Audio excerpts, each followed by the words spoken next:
So we're live. So you got your short story done. How's that feel? Are you feeling really good about it? No, I'm feeling now like, well, that's just crap, isn't it? Oh, stop. I'm sure I can't it's write. not. Everything's shit. That's just the worst writing that's ever happened in the world. That happens to all of us every time. So, But don't. I'm sure it's not. I got your link. I'll have to look at it. I'm sure it's fine. I feel the same way. I mean, the people who love my writing most are my mom and my aunt. So, I feel exactly the same as you. It's like, yeah, but is it good to a broader audience? Who knows? Who knows?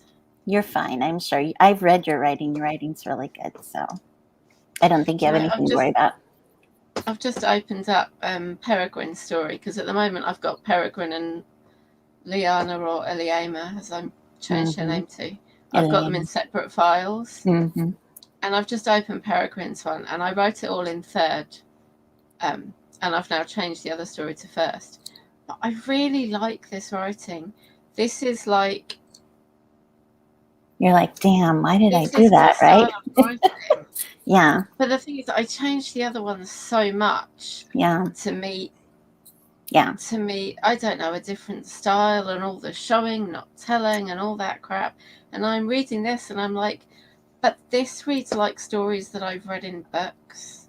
Like published books from when I was younger, before self-publishing took over. Yeah. And writing styles have changed a lot since then. Yeah. So your short story, you ended up in first person, because I thought you had said you were going back to third, but I did. I changed a part of it to first and then went back to third, and now I've changed the whole lot to first.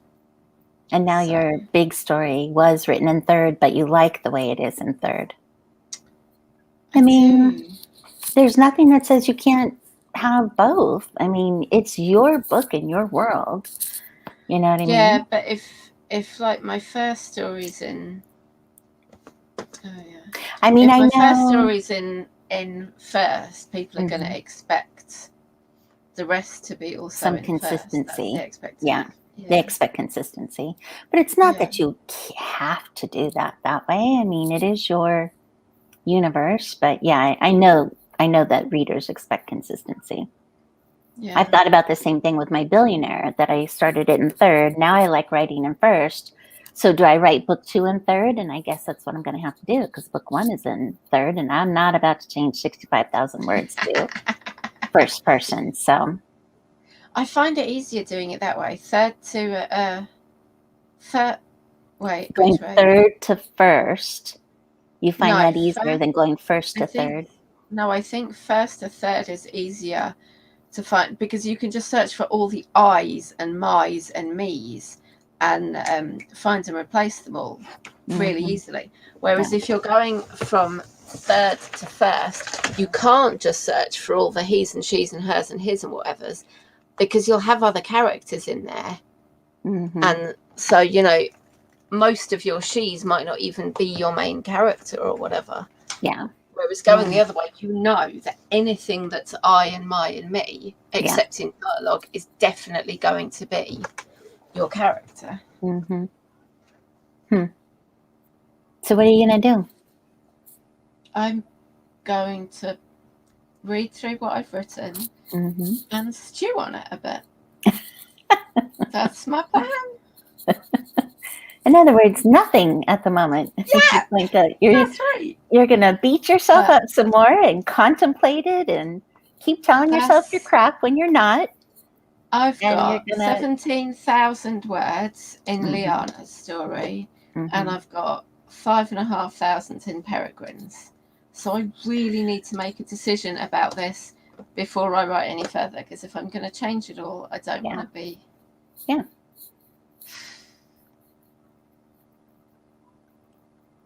What do you like about the third person that you've written in the longer story? What's good about that? Why do you like that? I just like the phrasing.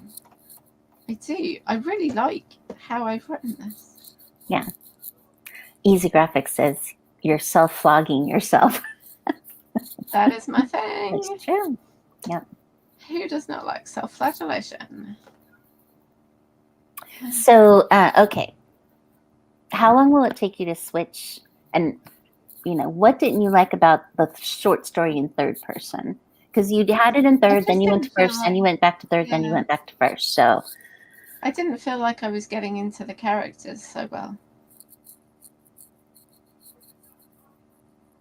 In third, now, as I could in first. Here's why I think you could get away with it, though, is because the short story is the mother's story.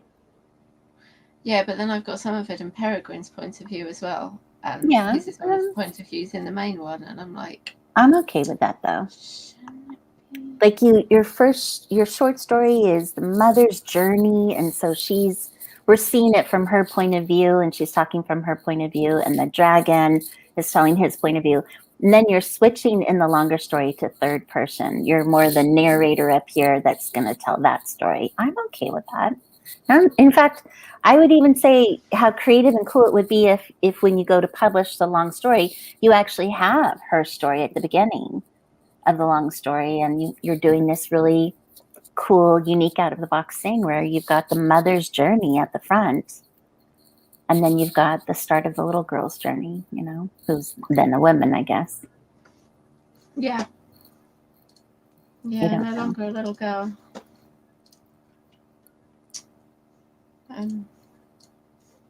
Yeah, maybe I'm gonna have to just read through it, I think, at the moment, and just see where I got up to, because I haven't even looked at it for months now.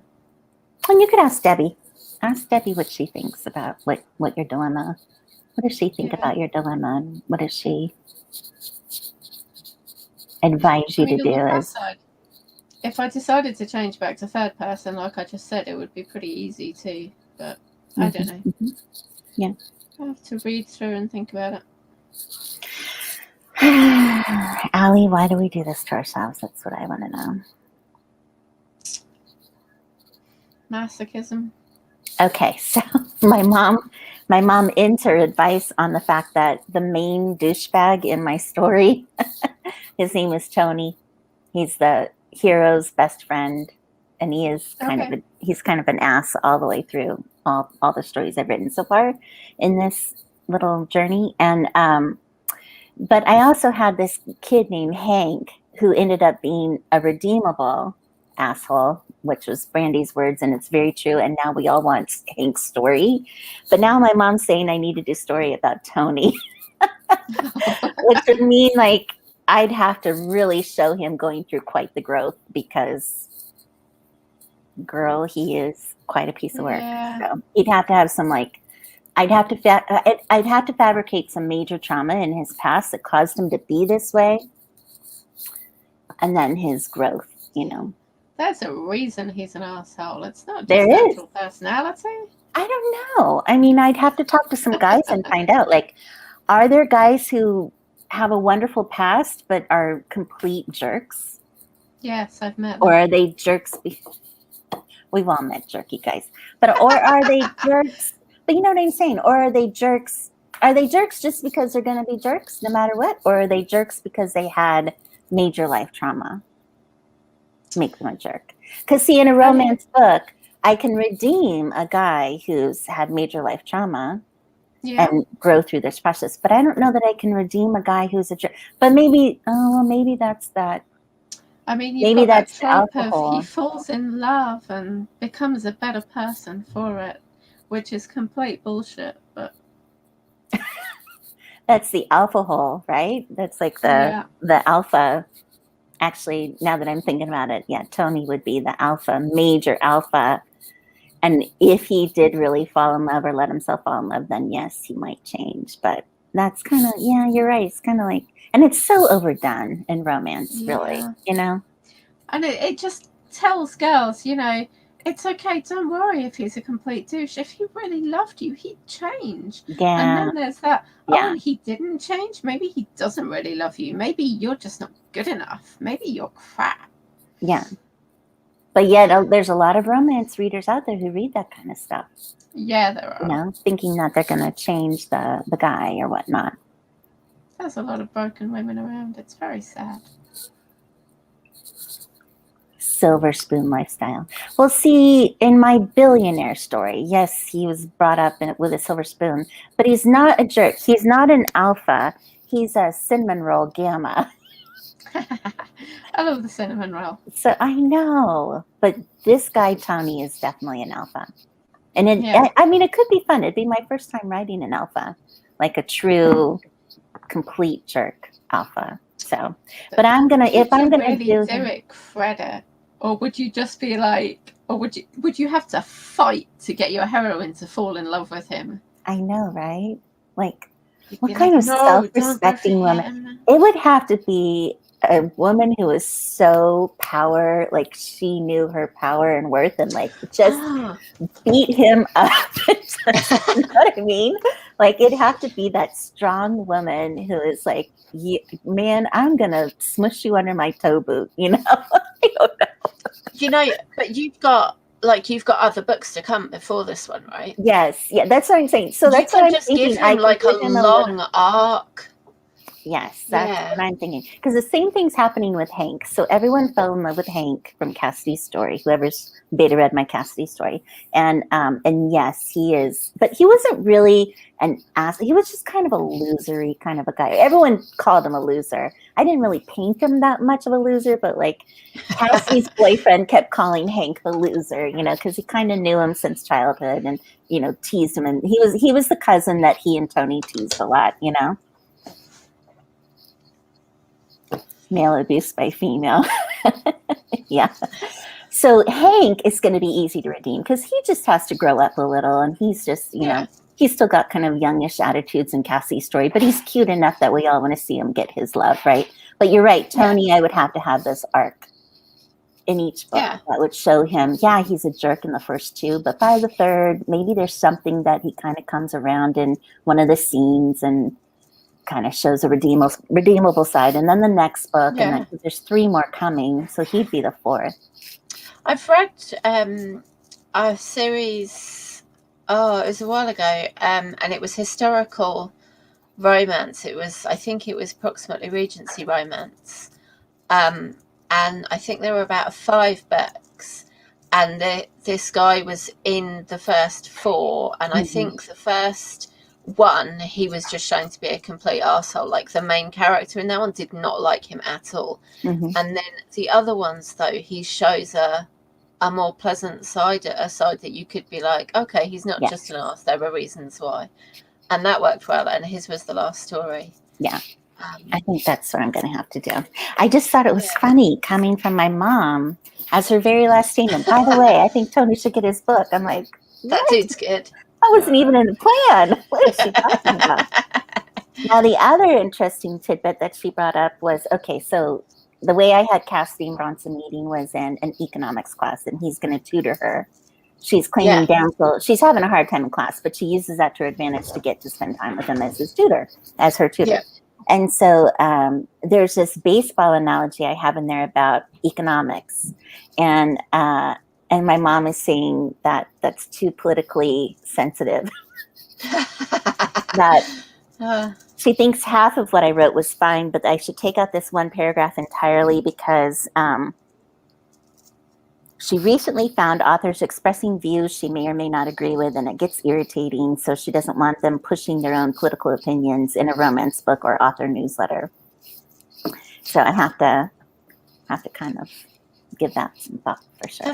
That's hard to avoid because I mean, generally, I mean, not always. I think there are books written where the values in the book very much go against the author's personal values. Yeah. But I think from an awful lot of authors, their values come across in what they write, possibly in more subtle ways. But I mean, there's very few, certainly popular authors who've written, books glorifying genocide, for example. Yeah. If genocide's in a book, it's a bad thing, and that's an author's political opinions, personal opinions, their values, etc. Big or small, I think you do put your own values into your work. Yeah, I think so. But I mean, there probably is, to a larger degree, people who don't agree with genocide and how that all was in the past. Oh, you certainly hope so. I think right now in the country, this is very much a divisive topic of, how do we fix the economy and stuff like that. And that was, I wasn't going for that when I wrote this. It just, came out as this thing. Maybe I'll send it to you. I know Easy Graphics writes finance books too, so maybe I'll send it to him for his opinion. But and then at the other part, remember the I told you about the cat bookstore.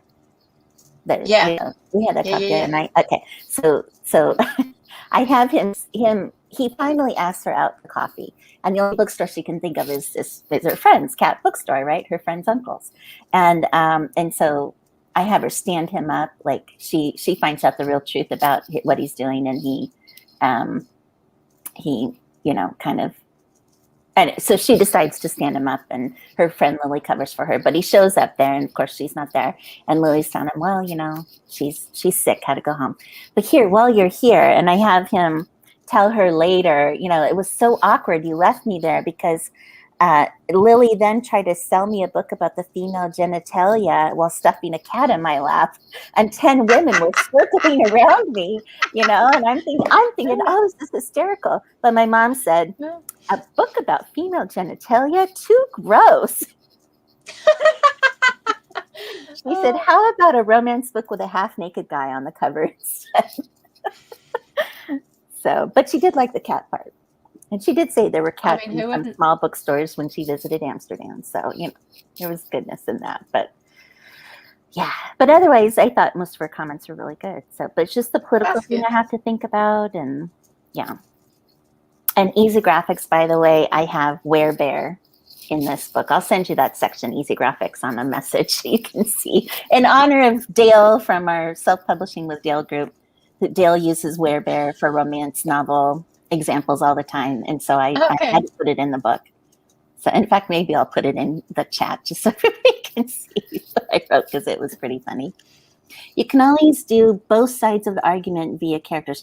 Yeah. Oh, that's a really good point. Like I could have him making the point about this, and then she counteracts him and makes the opposite point. So yeah, although that's good. Oh, go ahead. If you want them to fall in love, I don't know how that's true.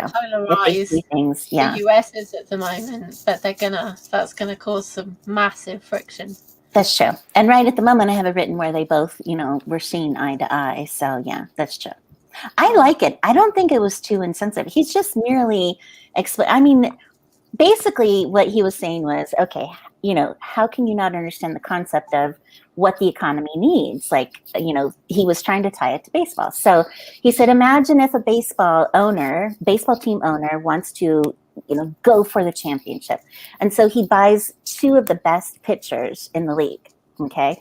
And the pitching guys for the next year have the best season ever, but the team still loses 90 games. So they don't make the championship. So the following year, the baseball owner buys 1 more pitcher, and now his pitching staff is like the envy of all of the baseball owners out there. But he still doesn't get the championship. The pitchers are doing great, but the rest of the team still sucks. So the whole point is, if he would have invested in, a great shortstop, awesome hitters, great outfielders and pitchers, fix the whole team, instead of just stimulating the team with pitching, you might have, actually won the championship. And so I guess she's seen it as, you stimulate the economy short term when really long term you need to fix the problems. And she thought that was too politically offensive. Because there are people on both sides. Economics, though, isn't it? Yeah, it's just a basic economics concept. I wasn't trying to make a political point between, red and blue. I just was trying to, trying to somehow tie in his baseball as he's trying to tutor her to give her a visual for this economic concept. And so then I think that was probably fine, but there's always going to be some stuff that just triggers is the wrong word, but tweaks on someone's they've had enough of being told about this right now. Yes. Yeah. She doesn't want to read a romance novel and have this stuff stuffed down her throat. Yeah. You know? But maybe I'll rewrite it from that standpoint of, you know, maybe I'll put in a neutral statement of his something like, I'm not saying I'm on either side of the fence. I'm just trying to give you a visual to understand this economic concept. Yeah. Like maybe if I said something like that. I say live dangerously, put out opinions that are very political but remain legal, so you polarize discussion. Oh yeah, you bet. And I'll sell millions. You bet. That's But remember all the death threats you'll also get. And the 1-star reviews. Yeah. But I could become known for 1-star reviews. That could be a thing too. Well, people buy my book just to read why it's a 1-star review. That might be some the of case. them. Yeah. Especially if it's on KU. Hey, it's free.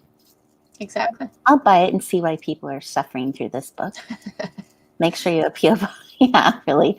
I have noticed that some romance author websites have had their actual physical address on it. That scares me. I don't know if I think it's because when you go to register a domain, you can put in, and I don't even know if I even did, or I put it as I had paid for privacy. So my domain is private. So I'll have to look. I'm pretty sure I don't even have my address at the bottom, but it scares me. Like, I don't want, you know. Legally, for a newsletter, you have to have your physical address. You do? Oh my gosh. Like, I feel weird about that though, don't you? Like, how do you feel? Super weird. Yeah. I'm not okay with it. Like, maybe a P.O. box is a good idea. I wonder if there is some kind of a P.O. box you can buy online that isn't really a P.O. box. There is, there's I think you can get one for free, and they charge you if you get any actual mail that they would then have to direct to you. But other than that, it's just a pretend thing that does exist if anyone actually sends you something. But. Yeah, I think that's smarter. I just was like, oh my God, that's like a physical address, unless it happens to be a post office. But I've seen it on more than one occasion. People with, you know, because I like to see, what city, because sometimes I'll just list city and state, and I'm like, oh, where are they located? Just out of curiosity. I am not going to show up on their doorstep at that address. I'm just curious, where does the author reside, you know? As emails, newsletters, you need a physical address. You can get a PO box thing. Yeah, okay. I will put that in the group because I think that's a better idea. I think I've seen that on 20 books to 50K, and someone's given names of the actual company that they use for it. So. Oh, good. I'm gonna mark that down under ideas. All right. Well, good. Well, anyway, that was my exciting news of the day so far. So I'm gonna work on. We are gonna write, right? You're gonna write. I'm gonna read. You're gonna read. You're gonna figure out.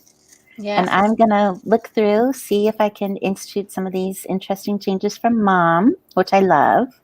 I like that she gives me feedback. It's good. That's awesome. I love that she's that interested. I know. Me too. Let's see. I'm going to record my next video. All right. I love that. And he just found a book from the past that he's going to try rewriting. So now he has even more of a reason to be in our writing sprints. Easy Graphics does. Oh. He just said that earlier today. I wish I had family members that interested. Aw. Well, we're your family. We'll be your writing family. Have you looked at some of Easy Graphics? If you look at Easy Graphics site, or put your other site in there, I think the one that has all of your animated finance videos. Are you good with finances, Allie? No. Are you the one in your family that does finances, or do you leave it to your husband? Neither of us really do them, which is why we're currently in kind of a financial hole.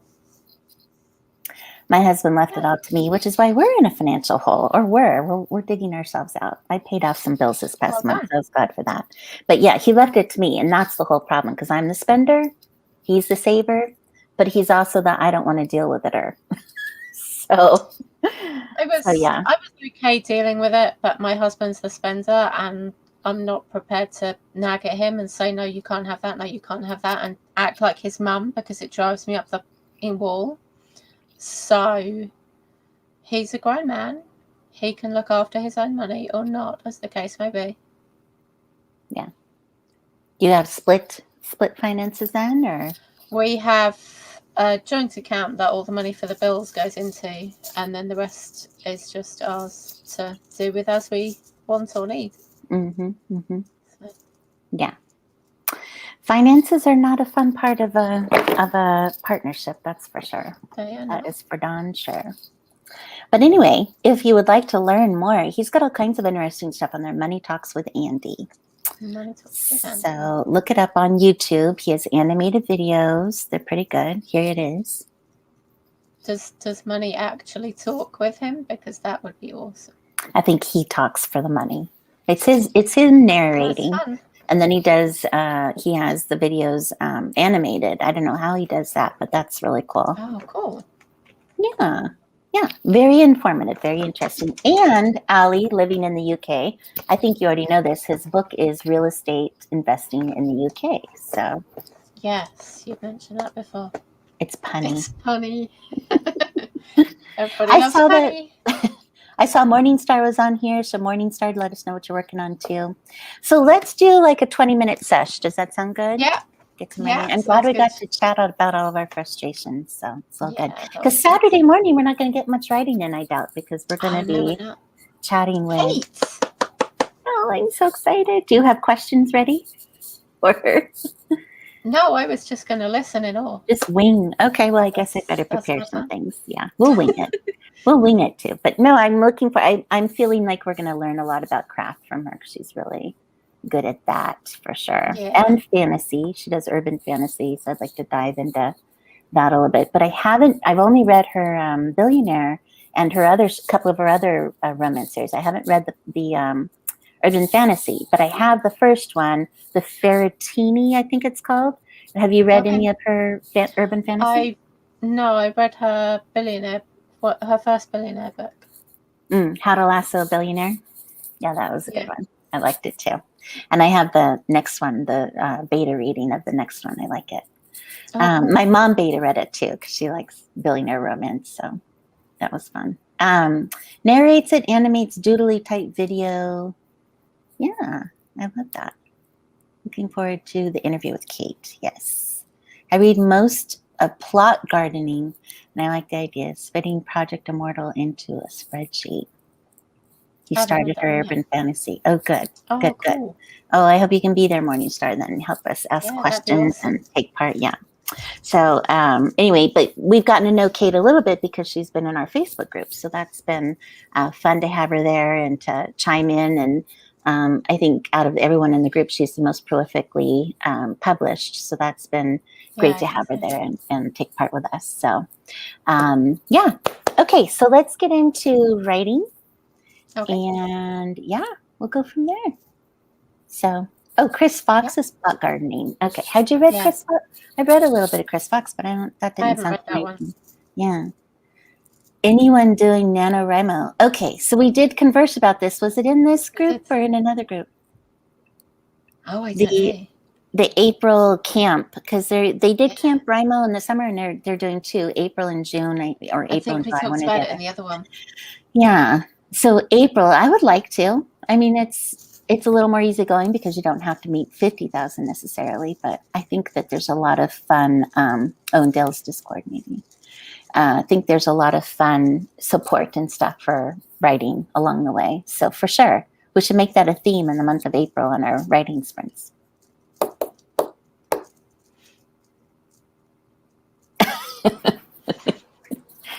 Are you doing NaNoWriMo? You're going to finish? You could finish if you don't finish it this month, you could finish it in April. No, I'm not doing it. No. Too much pressure. It goes badly. Yeah.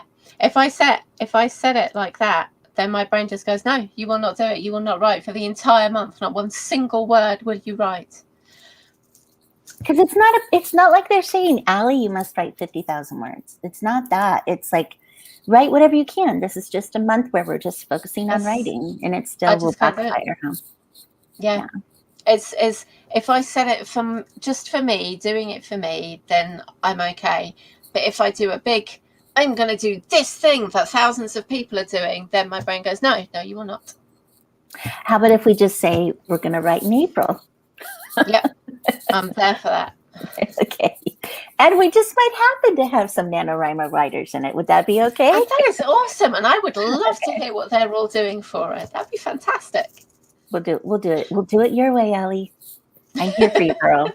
You guys More can do it power. all your way, No, but we'll I will it your do it way. my way. We'll do it your way. It'll be fun. I'm looking forward to, sometimes it's fun to have little things to kind of theme wise to spur things on and stuff. Yeah. So it'll be good. All Yeah. right. Enough chit chat. Let's get to work. Let's We all do have it. something to work on. Okay. So we'll see you in about 20. See you in 20 minutes. All right. Bye. Bye.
Okay. I think I think I neutralized it, but we'll see. I want to get some opinions. I'll have to see. Oh, I did not hear a word of that. You broke up. Oh, sorry about that. I said I think I neutralized it a little bit, but I want to get some opinions. Okay, I also put in the chat my werebear references for those who are familiar with Dale. It's self-publishing with Dale because he likes to make fun of romance and he always talks about, romance writers with their werebear shifter stories. So it made its way into my book. Werebear shifters. Although when I looked it up, it's WERE bear, werebear. Yeah. Yeah. Okay. Because I don't know. I would have spelled it this way that Easy Graphics has too, but I looked it up because I guess it's like werewolf, WERE. Yeah. It was not, apparently it is a word. I thought it was a word Dale made up, and apparently there are books out there about werebears. Yep. So there are werebears. Yeah. Mm-hmm. Okay, Easy Graphics. We'll catch you later. Thanks. I'm glad that you got some work done. Thank you, Morningstar. Appreciate it. My mother brought my boys home from school, went to talk to them. My youngest abandoned me to go to her house. She lives close by. Aw, you're lucky you have your mom close by. Mine's out in Phoenix. So How far away from you is that? Phoenix? Yeah. Couple thousand miles. Teach me American distance geography. Well, when I moved from San Diego to Pittsburgh, it's about a 3 days drive straight through. Wow. My dad and I drove that, back in 2001. I've been here in Pittsburgh since then. There is nowhere in this country that is a 3-day drive away. Really? How long does it take to drive across the UK? Across it's narrow, so across probably like a few hours. If you go end to end, yeah, maybe 2 days. Oh, really? You could. I'm sure you could stretch it, but yeah, I can't imagine it taking much longer than that. A friend of mine cycled it in a month or so a while back. Oh my gosh! And that's just UK, not Ireland, because that's separate, right? That's just the UK. Yeah, and not Scotland. Not the top end of, not all the islands off Scotland and stuff, because you've got to get a plane or a boat or something for them. See, I want to. This is my ultimate bucket list, Dolly. Ultimate. Someday, I am going to take off for a few months and just stay over there and do all three: England, Ireland, and Scotland. That's my goal. I want to. I want to actually like stay in Airbnbs and like live like a normal person over there. And my mom almost bought an Irish pub this past year. An Irish pub / B&B, but we talked her out of it. That was before Panama. That was like, yeah, she's sitting tight right at the moment. It was because she couldn't go to France because all the air things, and then Ireland was next that she looked at because she could get to Ireland, which then through a back way you could get through. If she stayed there long enough, she could have gone to France. And then she switched to Panama, and then it became Mexico. And I think at the moment she's just staying put, not doing anything. She's just, We nearly moved to Ireland. Yes, you showed us the in one of the groups. You showed us the photo. Now, what was the draw to Ireland? Why? Just you want to? Or are you from there? Cheaper. Cheaper to live. Much cheaper. Mm-hmm. Like we could, assuming the mortgages had been the same rules, which they're not, we could have afforded a nice house with land to do our little hobby farm on, whereas we can never afford that in this country. You still want to, or are you thinking now that your husband has this new position, you'll stay a while? We'll stay. His dad's died. He's not going to leave his mum. Yeah. I don't particularly want to take the kids away from my parents. Yeah. So. Yeah, that's true. I guess it's still far enough away that you wouldn't be able to visit that often. Huh? Yeah, I mean, at the moment, my parents live 10 minutes down the road, and his mum lives another 5 minutes beyond that. So, yeah, we're really close. That's nice that you are. Yeah. I moved away from my family, which we have a small family anyway, so it wasn't like we have a huge family. And I'm an only child, so I just had my parents and my aunt and uncle. And so I moved across country to be with my husband in Pittsburgh, who had a large family at the time. But then everyone started passing away and stuff like that. So now he doesn't have any. He has a sister here he's close to, and that's it. So, so I keep saying to him, I'm ready to move anytime. There's not really anything tying you down now. And even the boys, they really could care less anymore about my oldest has 2 more years of school left before he goes to college. So he's like, and my youngest could care less about the area where we stay or where we live. So it's like, I'd rather live someplace else. I don't know. Yeah. Make closer to my mom. I don't know. Place-wise, we'd love to move for just land and environment and stuff. Yeah. My husband would like Canada or New Zealand or somewhere like that. Wow, that's a big move. Oh yeah, but we've got friends and family right here, and I just they're better than having lands. Yeah, especially when your little one is so little. Yeah. My mom lived, in Arizona, and I lived here when my kids were little, and so, she thankfully did travel all the time and could come back, every couple of months. She and my dad came back quite often, but still, there was that. It wasn't the same relationship as they might have had, had we seen them more often or had more time with them. Yeah. So while you've got that, my sister lives about an hour away, and we see her maybe once or twice a year. My aunts live up near her, and we see them once or twice a year. Yeah. We're not visit-wise, we're not a very close family. Even though when I compare it to distances in America, we're all really close. We should see each other a lot more. An hour away. That's like me going to Pittsburgh. It's not a big deal. Yeah, but I don't do long drives. Yeah. It's an hour is a long drive for me. Yeah. It's kind of like when I lived in Southern California. Oh, there's so many things to do. The beach is right there. Disneyland is right there. But, you don't do those things. Yeah. No, but I was going to say something about what you said a minute ago, and I forget what it was. Seeing people. I don't know. Escape my head. It'll come back. Yeah, maybe. Then again, it might not. No, it's good. So tell me what happened during our time. Did you get any far? Oh, I did some reading. I did a little bit of changes at the beginning that I'd wanted to do, that I'd thought of while I was doing Julia's. Nice. So. Okay. Yeah, I'm partway through the reading. Are you in chapter 1 or? Yeah. Yeah. Are you fixing things along the way? Not too much, no. Okay. That's good.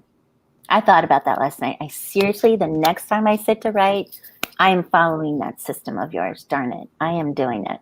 Like I said, I'm really good about the vomit draft. I can do that one without fixing anything. Just zip through. I've gotten to that point. But the rest of it, like saying, okay, this time reading through, I'm only fixing this. This time reading through, I'm only working, that I have to work on. And I really plan to do that next time. I like that.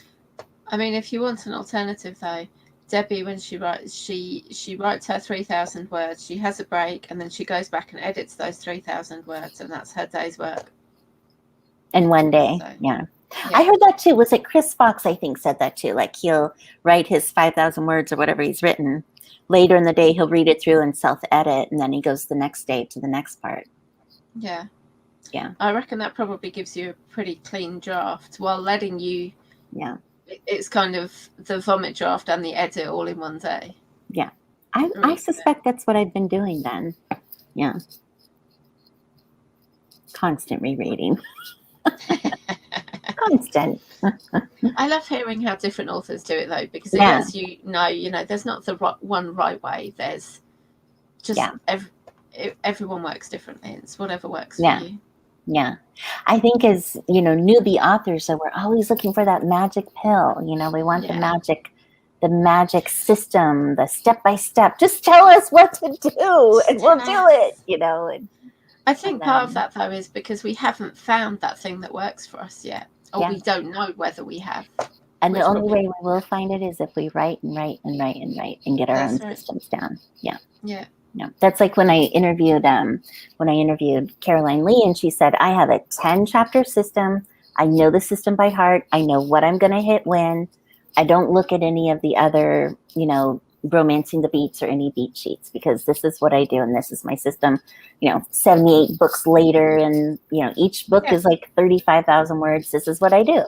And she's comfortable with that, Yeah. So I think, she found her system, she found her rhythm, and I'm sure it's the same for you and me and everyone else too. We'll find our That's rhythm. right. Yeah, we will. Yeah. All right. Well, Jocelyn's here, I think. Maybe Morningstar. I'm not sure who else. Tell us who you are and what Easy. you're writing. Easy Graphics had to go. Anyway, you want to do another 20? You feel up for Yeah. reading another chapter Let's and do. doing some more? Let's see. Jocelyn, I think I missed it though. I'm still writing. Yes. Yes, we are too. We're going to do another 20, Jocelyn. So Yeah, we are. I'm editing. Allie's doing an editing / writing / beating herself up thing. Garnet Christie's here. And you're not, I'm just joking, you're not really beating yourself up anymore. I think our getting together this afternoon has pushed you beyond beating yourself up, Allie. Yeah. Yay, Yeah. Garnet. Well, tell us what you're up to, Garnet, what you're going to work on. I think Garnet is editing right now. She's editing and getting ready for a launch. Do you follow her on Instagram? She's doing some good stuff. She's putting out some. I don't go on Instagram very much, so no, not at the moment. It's on my list of things to do when I get closer to publishing. Yep. She's working on her anthology. Oh, that's right. She's writing for an anthology. That's right, Garnet. Good, good. Awesome. Okay, well, let's do 20. Let's make it happen, people. All right. Thanks for joining us. We'll see you guys in 20. See you in 20.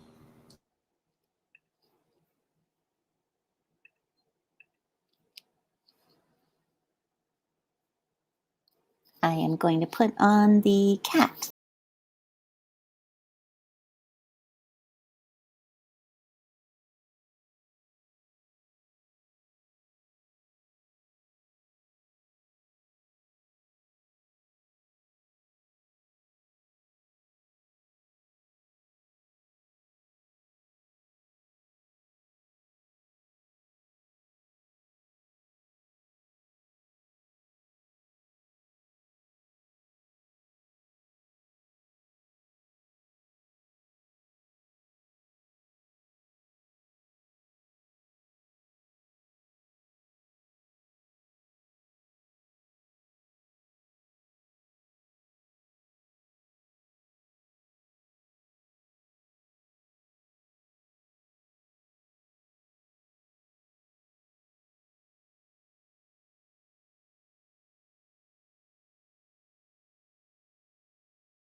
Okay, we are back.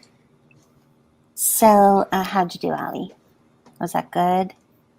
Get some Yeah. stuff done? Yeah? I started slotting Peregrine's story into Elaima's. Mm-hmm. Yeah, that was good. Do you How about you? did you make a decision about third or first or anything like that? No. Don't want to get too much further though, huh? I like it in third.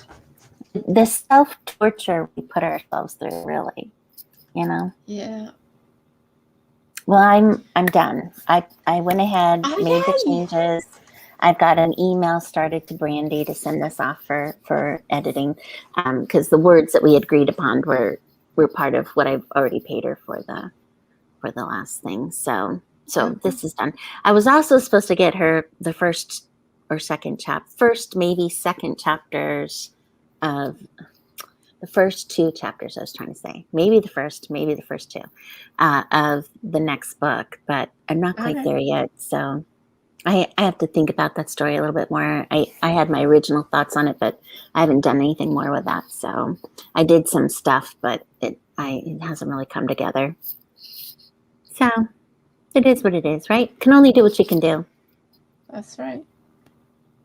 But I'm going to start editing tomorrow. I'm so excited. I got to get in that. I got to get in that frame of mind. Like, now it's all about improving what's been said. Yeah. I said what I was You've going got to to go through say. your edits, don't you? Yeah. You got to go through the ones back from the Uh-huh. professional. I have everything back from Brandy. I didn't count how many. I'll let you know next time we write, Saturday or next week, how many edits total there is. Was Brandy doing copy editing or She was doing developmental, yeah. Okay. So she had some really good feedback and things like that. And I also need to schedule a phone call with her though, because I want to talk to her about voice. She had said maybe I had been using a little bit too formal of a voice between the two of them, between my couples. So I want to dig into that deeper so I can figure out what she meant and how I can improve. So we'll do a phone call. Yeah, that'd be awesome. Yeah. So I'd love to see some of her edits and some of her comments. Yeah, I've got Amy's too on my billionaire book that I still have to work through. So I can share them with you if you want to see, that'd be awesome. what they said and whatnot. Yeah. A lot of it as she went through, she was fixing stuff too, as they see it. But most of the stuff that I found was most helpful was actually in like the email that she put in overall. This is what I thought, and these are the areas I think you could fix and that kind of thing. But same with Amy, she put some things throughout, but then most of it came in the final letter back to me. So yeah. I mean, in a grand scheme of things, overall, I think everything that they said to me was good. And I also think seeing all the edits that they made, the edits that they made all the way through were more technical. Like sometimes they'd say, I think you can do better description here. I think it needs this here, whatever. But then for the most part, a lot of it was just more the sentence structure and writing. And so I have a lot to learn, I think, which is what I'm excited about going through these 2.5 books of editing now. I'm going to learn a lot about how I'm putting the words down, Yeah. How I'm structuring the sentences, and am I getting the same meaning through, but do I need to do it in a better way, that kind of thing. So it wasn't as much as I thought in terms of like, I don't know. Like, I guess my impression of developmental editing was different. Like I'd say I got some of that back because I feel like a developmental editor should be telling me things like, how to improve my writing. And I guess in a way it is, because it's like there's technical stuff and sentence structure and better way to describe and things like that. And I guess that is all part of it. But they also gave me feedback on the story and the characters. So I guess in a way it was developmental. I think I'm feeling like I want them to be more definitive. You need to do this. And instead it was, it's more, I really do need to think through it on my own a little bit based on stuff that they gave back. Does that make sense? I'm not making any sense, but. No, you are. I'm not a developmental editor, so all I know about it comes from like the editing groups that I'm part of, and I know some. I mean, it's a very individual thing. That's why you Mm-hmm. should do samples from lots of editors to find the one whose style you really like the best, because just that's what I did. A fantastic editor is not Mm-hmm. necessarily fantastic for you. Yeah. You've got to find the fantastic one whose style fits you. But I agree. Some do more specific. You need to do this exact thing, or like build up exact. Whereas some are more vague. Of you need more description here, but not.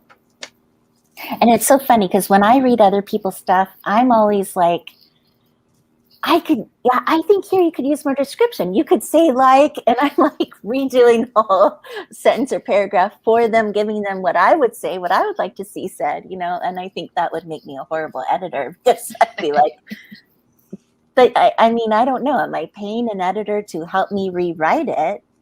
Which, at the developmental level, I guess I kind of feel like that's the case, but then that wasn't the case. What came back to me is more like, there were some fixes and stuff, but it was more like things to think about, which I guess when you think of the word developmental, that's what it kind of is, helping you see where you need to improve. And there you go improve. We're not going to feed it to you on a silver spoon, I guess. Yeah. So, so it's still a little bit a lot more money if you want them to rewrite it for you. Yes, darn it. Sheesh. And then the timing thing. Yes, I feel like, we can only control, and you and I have had this conversation, and we won't go into names or anything like that, but we can only control ourselves. We can't control the timing of the editor. They can promise you, but sometimes they overpromise. So that's been a tough lesson on my part, I think, in terms of like learning when I can schedule books to go out and all that. Plus, we've had that conversation in our group too, that like Kate was saying, sometimes you just realize the story just isn't there even after you've been editing it, and you have to go back and really give it another go, and it might take another year, and I like what Garnett's saying. I think editing has to do a lot with editor's personality. Yeah. You want, a really good editor should be like helping you bring out your voice, not changing your voice to how they want it to be. But part of that might be to do with just how well you match, because if your voice and the editor's voice are very similar, then that's much easier for them to help you bring out your voice. I liked both Amy Briggs and Brandy Zelenka, because I thought they did give, out of all the ones that I tested with the same chapter to all of them, they were the ones who gave back the best feedback. So I was pretty happy. But to see it translate now across a larger book, and the chapter I sent them was the chapter that I thought I did the best on, and it was great to see the feedback they still gave to me. But I don't know, by the time I gave them the full book, it was a little different than I thought the sample, feedback was. So I don't know, but I have to dig into it, and we'll see. So we'll see how I feel next week. Stay tuned. I'll be really interested to see how you're feeling about it. Yeah, stay tuned. It'll be interesting. I'm looking forward to being torn apart completely and having to rebuild myself. So I'll be like you. I'll be like you next week. I'll be like, oh, I'm the worst writer ever. I feel beat up. 2,000 edits. Be torn apart for that. I can do that all to myself. Can you imagine if I sent it to an editor? I'd be like, no. I know. I have to go through. I want to count how many fixes that Brandy needed me to do. But I think Amy's, once I got through accepting like all the general stuff, like period was missing or whatever, that kind of stuff, I was down to like 800 fixes in 65,000 words. I think, was it 800 or 80? I can't remember, but I'll tell you next week. I'll give you my stats. The respect for the author's voice would be a big concern, for sure. So important. Yeah. But I also want to know, do you think the story's stupid? Like it might be my voice and my idea and my story, but if you think it's stupid, just tell me. So I know. Yeah. Can I fix it up? All right. Well, I'm going to have to wrap things up because my husband wants to go visit a new butcher shop that just opened in town. So we're going to go get some meat. A good reason to go. I know. Some It fresh is 10 meat. past 10 at night here, so that is Yeah. not time to visit a You've butcher's shop. But You've got your cuddly thing going. You're ready to got my keep on. swanky going. Yes, keep on writing and Love snuggle my in blanket. there. You just need a cup of tea, a cuppa. You'll be fine now. Cuppa. Cuppa. All right, everyone. Thanks for joining us on this very quick pop-up afternoon. This was fun and good chats, and hopefully all of us got a little forward, and Allie got you out of your mood. You just keep on going, Allie. Yeah, you have to keep on. Don't give up. You'll be fine. I will. We all write like crap. We all do. People buy crap every day. It's okay. I do, right? No, that's totally what's keeping me going. I'm like, it might be awful, but I've read some terrible stuff that people have sold. So, I've read your stuff, and it's going to be fine. You're going to be fine. Thank you. All righty, everyone. Have a good night. We will see you on Saturday when we interview Kate Sadler. Yay! All right, guys. Have fun. Right. Bye-bye. Bye.